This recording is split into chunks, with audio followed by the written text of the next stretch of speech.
इतना प्यारा, इतना ब्राइट। मनु हुए सारे संसार के राजा और शत्रुपा उनकी कोमल स्त्री।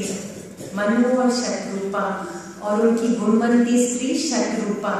तो ब्रह्मा जी ने कहा, हे मनु और शत्रुपा, अपने समान ही सुंदर और विद्वान बालक उत्पन्न करो, तुम सृष्टि की रचना करो।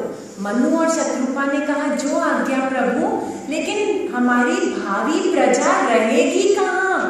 क्योंकि सृष्टि तो जल में डूबी हुई है, प्रलय के समुद्र में डूबी हुई है।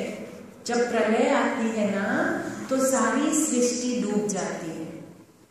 तो ब्रह्मा, शत्रुपा और मनु ने कहा, ब्रह्मा जी, ये सारी सृष्टि डूबी हुई है, हम कहाँ पे अपनी प्रजा को रखेंगे? तो ब्रह्मा जी ने कहा, अच्छा। फिर ब्रह्मा जी ने ध्यान लगाया कि भगवान से पूछता हूं अब क्या करूं, धरती का उद्धार कैसे होगा? तो उन्होंने ध्यान लगाया और उनके एक नासिका से एक बड़ा सूकर प्रकट हुआ। सूकर पिग।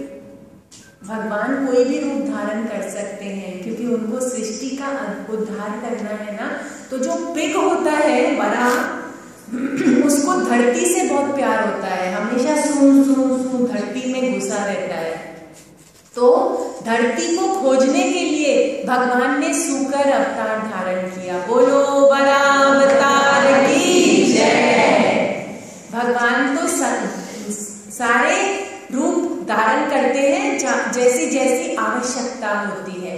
तो भगवान उस सूकर रूप में प्रकट हुए और इतने विशाल होने लगे, सबके सामने इतने विराट होने लगे, सारे अंगों में यज्ञ है।